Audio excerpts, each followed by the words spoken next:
Welcome back to Art Massacre. This week I changed things up a bit.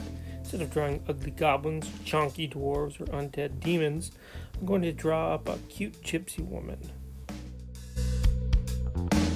I'm using a different approach to drawing her head. I'm going for more of an animated look. Bigger cranium, larger eyes, small nose and mouth area. Gives the character a more youthful look. This is about the point where I decided that she is now a gypsy, and she's going to be telling our fortunes. When I first started, I was just doodling women, and I decided, well, I'll take this one, finish it off. It was turning out fairly decent. What I like most about drawing digitally is being able to shut off certain layers and draw things behind other objects so that they're not in the way blocking it. I have a hard time seeing things behind characters, so it's good to be able to just make them vanish for a short period.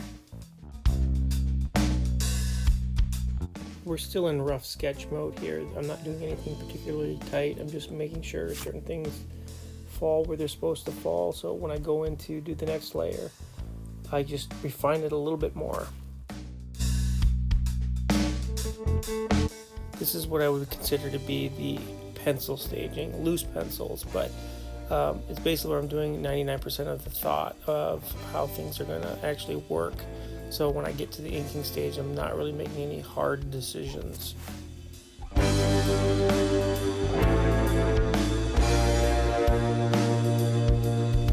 We're going to now lower the opacity so it starts looking like pencils again. Delete the old sketch layer. Now this is going to be our new underlayer that we're going to ink above. Now refining the background, tightening it all up, getting ready for a final ink layer.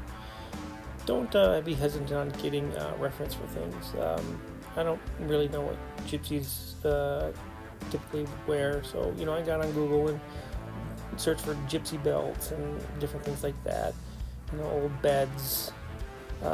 It helps inspire you to make things look a little bit more detailed and lived in.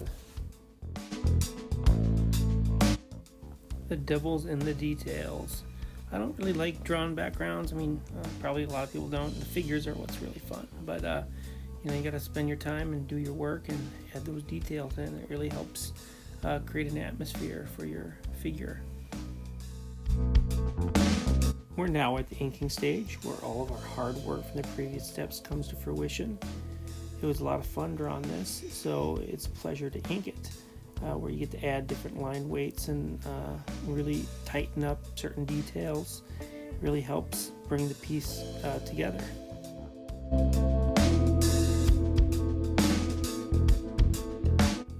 As I'm recording this, we are currently on lockdown for the coronavirus that is sweeping the world, and we're quarantined for a 2-week period. And I tell you what, having the ability to draw or get lost in your art is such a wonderful thing.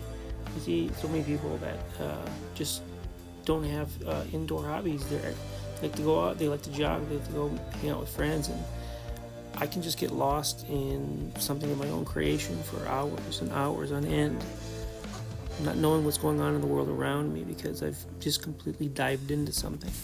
It's a wonderful, wonderful feeling.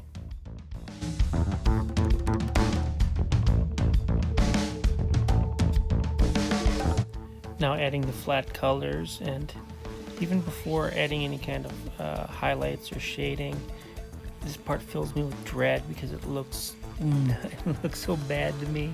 And it makes me want to run away from the drawing, but I gotta power through it. I gotta keep working on it because I know I'm gonna change the tones of certain things, and it's all gonna kind of start balancing out better. But at a certain point, it's just pure dread for me.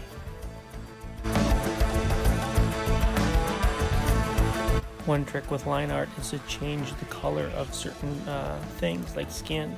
So if it being black, you can have it be like a reddish brown color, and background, it's not quite as black, it's more gray, so it looks like it's further away, so it really helps give depth to the picture.